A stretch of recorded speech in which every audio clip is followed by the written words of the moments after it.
Hello ವಿದ್ಯಾರ್ಥಿಗಳೇ, ಈ ಒಂದು ವಿಡಿಯೋದಲ್ಲಿ ನಾವು ನಿಮ್ಮ ಹಾವೇರಿ ಯೂನಿವರ್ಸಿಟಿ ಪಿಕಾಮ್ 4th ಸೆಮಿಸ್ಟರ್ ನಲ್ಲಿ ಬರುವಂತಹ ಕನ್ನಡ ವಿಷಯದ 6ನೇ ಅಧ್ಯಾಯ ನಿರಾಕರಣ. ವೀಣಾ ಶಾಂತೇಶ್ವರ್ ಅವರ ರಚಿಸಿರುವಂತಹ ಒಂದು ಲೇಖನ. ಇದಕ್ಕೆ ಸಂಬಂಧಪಟ್ಟಂತೆ 2 ಅಂಕ, 5 ಅಂಕ ಹಾಗೂ 10 ಅಂಕಕ್ಕೆ ಪ್ರಶ್ನೆಯನ್ನ ಕೇಳಿದಾಗ ಯಾವ ಕೀ ಉತ್ತರಗಳನ್ನ ಬರೀಬೇಕನ್ನೋದನ್ನ ಈ ವಿಡಿಯೋದಲ್ಲಿ ಡಿಸ್ಕಷನ್ ಮಾಡೋಣ. ಮೊದಲಿಗೆ 2 ಅಂಕದ ಪ್ರಶ್ನೋತ್ತರಗಳನ್ನ ನೋಡ್ತಾ ಹೋಗೋಣ.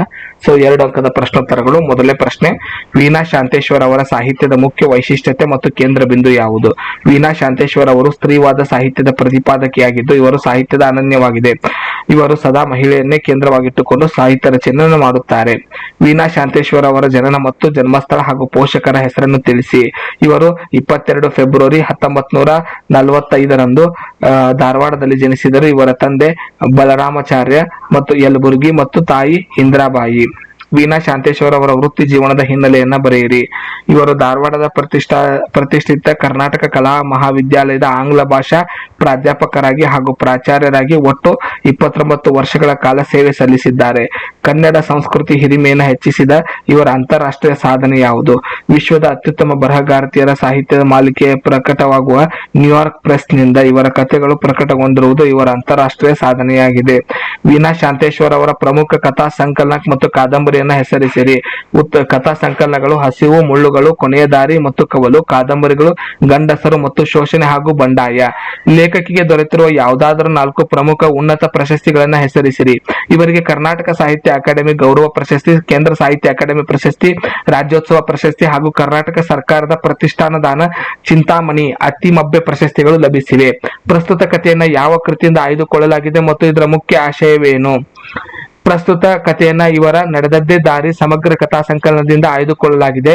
ದುಷ್ಯಂತನು ಶಕುಂತಲೆಯನ್ನ ಮರುಭೇಟಿಯಾದಾಗ ಅವಳು ಅವನನ್ನ ಗಂಡನನ್ನಾಗಿ ಸ್ವೀಕರಿಸಲು ನಿರಾಕರಿಸುವ ಮೂಲಕ ಹೆಣ್ಣಿನ ಮನಸ್ಸಿನ ಆಳವನ್ನ ವಿಶ್ಲೇಷಿಸುವುದು ಇದರ ಆಶಯವಾಗಿದೆ. ಇಲ್ಲಿ 5 ಅಂಕದ ಪ್ರಶ್ನೆಗೆ ಲೇಖಕರ ಪರಿಚಯವನ್ನು ನೋಡಿಕೊಳ್ಳಿ. ಲೇಖಕರ ಪರಿಚಯ: ಜನನ ಮತ್ತು ಪೋಷಕರು. 22 ಫೆಬ್ರವರಿ 1945 ಧಾರವಾಡದಲ್ಲಿ ಶ್ರೀಮತಿ ವೀಣಾ ಶಾಂತೇಶ್ವರ್ ಅವರು ಜನಿಸಿದರು. ತಂದೆ ಬಲರಾಮಾಚಾರ್ಯ ಯಲಬುರ್ಗಿ, ತಾಯಿ ಇಂದ್ರಾಬಾಯಿ. ಇವರ ವೃತ್ತಿ ಜೀವನ: ಧಾರವಾಡದ ಪ್ರತಿಷ್ಠಿತ ಕರ್ನಾಟಕ ಕಲಾ ಮಹಾವಿದ್ಯಾಲಯದ ಆಂಗ್ಲ ಭಾಷಾ ಪ್ರಾಧ್ಯಾಪಕರಾಗಿ ಪ್ರಾಚಾರ್ಯರಾಗಿ 29 ವರ್ಷಗಳ ಕಾಲ ಸುದೀರ್ಘ ಸೇವೆ ಸಲ್ಲಿಸಿ ನಿವೃತ್ತಿಯನ್ನು ಹೊಂದಿದ್ದಾರೆ. ಅಂತಾರಾಷ್ಟ್ರೀಯ ಹೆಗ್ಗಳಿಕೆ: ವಿಶ್ವದ ಅತ್ಯುತ್ತಮ ಬರಹಗಾರ್ತಿಯ ಸಾಹಿತ್ಯ ಮಾಲಿಕೆಯಲ್ಲಿ ಪ್ರಕಟವಾಗುವ ನ್ಯೂಯಾರ್ಕ್ ಪ್ರೆಸ್ ನಿಂದ ಇವರ ಕಥೆಗಳು ಪ್ರಕಟಗೊಂಡಿದ್ದು ಕನ್ನಡ ಸಂಸ್ಕೃತಿ ಹಿರಿಮೆಯನ್ನು ಮೆಚ್ಚಿಸುತ್ತದೆ. ಪ್ರಮುಖ ಕೃತಿಗಳು: ಕಥಾ ಸಂಕಲನಗಳು ಹಸಿವು, ಮುಳ್ಳುಗಳು, ಕೊನೆಯ ದಾರಿ, ಕವಲು. ಕಾದಂಬರಿಗಳು ಗಂಡಸರು, ಶೋಷಣೆ ಮತ್ತು ಬಂಡಾಯ. ಇತರ 20ಕ್ಕೂ ಹೆಚ್ಚು ರೇಡಿಯೋ ನಾಟಕಗಳನ್ನು ರಚಿಸಿದ್ದಾರೆ. ಇವರ ಅನೇಕ ಕಥೆಗಳು ಭಾರತೀಯ ಪ್ರಮುಖ ಭಾಷೆಗಳಿಗೆ ಅನುವಾದವಾಗಿವೆ.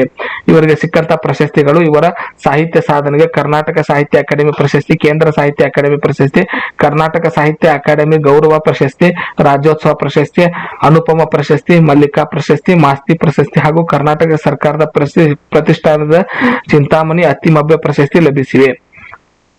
ಇನ್ನು ನೀವು ಬರಿಬೇಕಾದಂತಹ 10 ಅಂಕಕ್ಕೆ ಕೀ ಉತ್ತರಗಳು. ಯಾವ ರೀತಿ ಶೋಷಣೆಯನ್ನು ಅನುಭವಿಸ್ತಾಳೆ ಹೆಣ್ಣು ಅನ್ನೋದನ್ನ ಒಂದು 10 ಪಾಯಿಂಟ್ ನಲ್ಲಿ ಬರೆದ್ರೆ ಸಾಕು. ಸಮಾಜದ ನಿಯಮಗಳು ಮತ್ತು ಆಚಾರ ವಿಚಾರಗಳ ಅಡಿಯಲ್ಲಿ ತನ್ನ ಸ್ವಂತ ಇಚ್ಛೆಯನ್ನು ಹತ್ತಿಕ್ಕಬೇಕಾದಂತಹ ಅಸಹಾಯಕತೆ ಇಲ್ಲಿ ವ್ಯಕ್ತವಾಗಿದೆ. ಮನಸ್ಸಿನಲ್ಲಿ ಇಲ್ಲದಿದ್ದರೂ ಕೇವಲ ಕರ್ತವ್ಯದ ಅಥವಾ ಸಂಬಂಧದ ಹೆಸರಿನಲ್ಲಿ ಎಲ್ಲವನ್ನೂ ಒಪ್ಪಿಕೊಳ್ಳುವ ಅನಿವಾರ್ಯತೆ ಎದುರಾಗುತ್ತದೆ. ಜೀವನ ಒಂದು ಸುಂದರ ಕನಸು ಎಂದು ನಂಬಿದ್ದ ಯುವ ಮನಸ್ಸಿಗೆ ಸಮಾಜದ ಕಠೋರ ವಾಸ್ತವ ಮತ್ತು ಅಪ್ಪ ಅಮ್ಮನ ನಿರ್ಧಾರಗಳು ಭ್ರಮನಿರಸನ ಉಂಟು ಮಾಡುತ್ತವೆ. ಇಷ್ಟು ದಿನ ನೆಮ್ಮದಿಯಾಗಿದ್ದ ಬದುಕು ಒಮ್ಮೆಲೆ ಯಾಂತ್ರಿಕವಾಗಿ ಬದಲಾಗುವಂತೆ ಭಾಸವಾಗುತ್ತದೆ. ತನ್ನ ಸುತ್ತಲೂ ಅದೃಶ್ಯ ಗೋಡೆಯೊಂದು ನಿರ್ಮಾಣವಾಗುತ್ತಿರುವುದನ್ನು ಪಾತ್ರವು ಗ್ರಹಿಸುತ್ತದೆ. ಎಲ್ಲವನ್ನು ಮೂಕ ಪ್ರೇಕ್ಷಕನಂತೆ ಒಪ್ಪಿಕೊಳ್ಳುವ ಬದಲು ತನ್ನ ಅಸ್ತಿತ್ವಕ್ಕಾಗಿ ನಿರಾಕರಣೆ ಮಾಡುವುದು ಸೂಕ್ತ ಎಂಬ ಆಲೋಚನೆ ಇಲ್ಲಿ ಮೂಡುತ್ತದೆ. ಇಷ್ಟು ವರ್ಷಗಳಿಂದ ಸಂರಕ್ಷಿಸಲ್ಪಟ್ಟ ನೆಮ್ಮದಿಯ ಬದುಕು ಇಂದು ಇದ್ದಕ್ಕಿದ್ದಂತೆ ಬದಲಾಗುತ್ತಿದ್ದು ತನ್ನ ಮನಸ್ಸಿನಲ್ಲಿ ತೀವ್ರವಾದ ಪ್ರತಿಭಟನೆ ಮತ್ತು ಆತಂಕ ಮೂಡುತ್ತಿದೆ. ತನ್ನ ಇಡೀ ವ್ಯಕ್ತಿತ್ವ ಮತ್ತು ಬದುಕು ಇಂದು ಇತರರ ಇಷ್ಟಕ್ಕೆ ತಕ್ಕಂತೆ ಬದಲಾಗುತ್ತಿದ್ದು ತನ್ನದೇ ಆದ ಸ್ವಾತಂತ್ರ್ಯವನ್ನು ಕಳೆದುಕೊಳ್ಳುತ್ತಿರುವಂತೆ ಭಾಸವಾಗುತ್ತಿದೆ. ಕಲ್ಪಿಸಿಕೊಂಡ ಸುಂದರ ಭವಿಷ್ಯ ಮತ್ತು ಕನಸುಗಳು ಸಮಾಜ ಹಾಗೂ ಹಿರಿಯರ ನಿರ್ಧಾರಗಳ ಮುಂದೆ ಶೂನ್ಯವಾಗಿ, ಅರ್ಥವಾಗಿ, ಅಹೀನವಾಗಿ ಕಾಣುತ್ತಿವೆ. ತನ್ನ ಸುತ್ತಲೂ ಸೃಷ್ಟಿಯಾಗಿರುವ ಈ ಹೊಸ ಸನ್ನಿವೇಶದ ಬಂಧನದಲ್ಲಿ ಒಮ್ಮೆಲೆ ಹೊರಬರಲು ದಾರಿ ಕಾಣದೆ ಮನಸ್ಸು ತೀವ್ರವಾಗಿ ಹತಾಶೆಗೊಳ್ಳುತ್ತಿದೆ. ಕೇವಲ ಇತರರ ಸಂತೋಷಕ್ಕಾಗಿ ತನ್ನ ಸ್ವಂತ ಆಸೆ ಆಕಾಂಕ್ಷೆಗಳನ್ನ ಬದಿಗೊಟ್ಟು ಈ ಕೃತಕ ಬದುಕಿಗೆ ಶರಣಾಗಬೇಕು ಎಂಬ ತೀವ್ರ ದ್ವಂದ್ವ ಕಾಡುತ್ತಿದೆ. ಮನಸ್ಸಿಗೆ ಇಷ್ಟವಿಲ್ಲದಿದ್ದರೂ ಸಮಾಜದ ಕಣ್ಣಿಗೆ ಸರಿಯಾಗಿ ಕಾಣಲು ಮತ್ತು ಸಂಬಂಧಗಳನ್ನು ಉಳಿಸಿಕೊಳ್ಳಲು ಅನಿವಾರ್ಯವಾಗಿ ಒಪ್ಪಿಕೊಳ್ಳಬೇಕಾದ ಸ್ಥಿತಿ ಎದುರಾಗಿದೆ. ತನ್ನ ಒಪ್ಪಿಗೆ ಇಲ್ಲದೆ ತನ್ನ ಬದುಕಿನ ಸೂತ್ರಗಳು ಇತರರನ್ನು ನಿಯಂತ್ರಿಸುವುದನ್ನು ಕಂಡು ಇದು ತನ್ನ ಮೌಲ್ಯಗಳಿಗೆ ಮತ್ತು ಅಸ್ತಿತ್ವಕ್ಕೆ ಆಗುತ್ತಿರುವ ಅಪಚಾರ ಎಂದು ಭಾವಿಸುತ್ತದೆ. ಕೇವಲ ಕರ್ತವ್ಯ ಅಥವಾ ಹೆಸರಿಗಾಗಿ ಎಲ್ಲವನ್ನು ಒಪ್ಪಿಕೊಳ್ಳುವ ಬದಲು ತನ್ನ ಅಂತರಂಗದ ದನಿಗೆ ನಿಷ್ಠಳಾಗಿ ನಿಲ್ಲುವುದೇ ಸರಿ ಎಂದು ತೀರ್ಮಾನಿಸುತ್ತಾಳೆ. ಕಥೆಯ ಕೊನೆಯ ಸಾಲುಗಳಲ್ಲಿ ಒಬ್ಬರನ್ನೊಬ್ಬರು ಕಟುವಾಗಿ ದೂಷಿಸುವ ಬದಲು ಈ ಕಷ್ಟದ ಸಂದರ್ಭದಲ್ಲಿ ಪರಿಸ್ಥಿತಿಯನ್ನು ಅರಿತು ಪರಸ್ಪರ ಕ್ಷಮಿಸುವುದೇ ನೆಮ್ಮದಿಗೆ ದಾರಿ ಎಂಬ ವಿವೇಕದ ಆಲೋಚನೆ ವ್ಯಕ್ತವಾಗುತ್ತದೆ.